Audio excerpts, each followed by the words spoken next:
There's perhaps nothing else in lawn care quite as important as this first thing. It doesn't matter what month of the year it's in if the temperature in your area isn't right. Some people, they're going to want those hot temperatures for their grass to thrive. Others, cool temperatures are more ideal. You have to be patient enough to wait on temps to rise. Just because it's March and we feel like it's spring doesn't mean our yard is going to do a thing. I am in the northwest part of Arkansas, and until it really hits the latter part of April or early May and those daytime highs are in the 80s or even low 90s with those overnight lows down into the 60s, my Bermuda grass is not doing really much at all. So just because somebody up north with a cool season lawn gets out from under that snow and their lawn season starts to kick off, you might not be in the same situation in the south. You got to know what your grass type is and know what temperatures it likes to thrive. Grass is a living thing just like you and I are. Now, there's a lot of things we can go without in life, but there's one thing we cannot, and it's water. Grass is no different. Typically, a well-maintained lawn needs about 1 inch of water a week. I've done several videos about how to water your lawn, and I'll leave some of those linked down below, but if you remember one thing, you will see success. Remember the acronym DIET. Water deep, infrequently, early in the morning or early in the evening if you have to, and use a tuna can to measure how much water you are putting down. Also, get yourself a rain gauge. Keep up with how much rain you're getting. That way you can save on that water bill. You do those simple things, and you'll make sure your lawn gets the right amount to drink. If there's nothing else you get from this video, please promise me that at least you'll take this tip from it. If you want to have a nice lawn, you have to get ready to do one very important thing. And it's typically not something a lot of people want to do, especially when it's really hot and humid outside.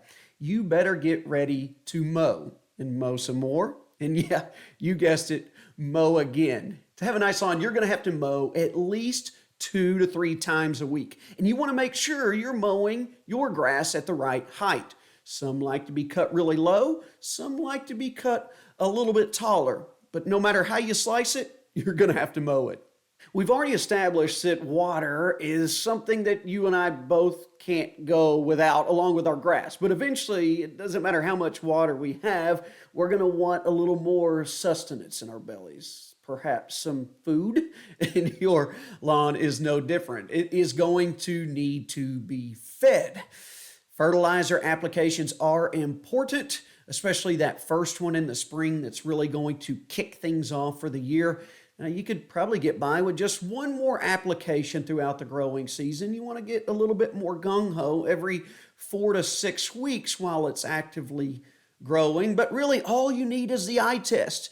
If your lawn looks like it's full and healthy, leave it alone. If it's not looking quite the way you want it to, give it some more fertilizer. And no matter what, no matter how good you are at taking care of your grass, eventually you're going to have to fight off the enemy. And I'm talking about weeds. There are 2 ways you can do that. One with the pre-emergent, which means you put an application down on your lawn and it prevents weeds from coming up in the first place. Or the second option is a post-emergent. You probably would call that a weed killer. It's something you put on your lawn to kill weeds that are already there.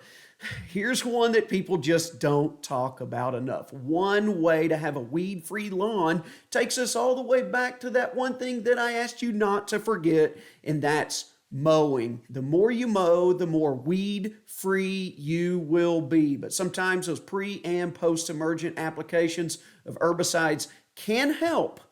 So keep those in your back pocket. But remember, just keep mowing. This is the point in the video where I hope you're thinking to yourself, is it really that simple? And my answer to you is yes. I promise.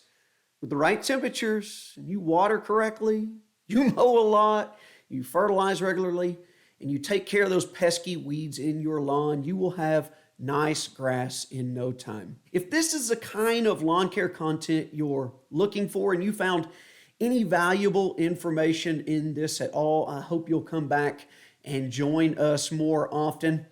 We just like to share what we're doing out in our yard and how we're seeing success. Make sure you hit that like button, subscribe, leave me a comment down below with your feedback. All that stuff is greatly appreciated. But until next time, take care.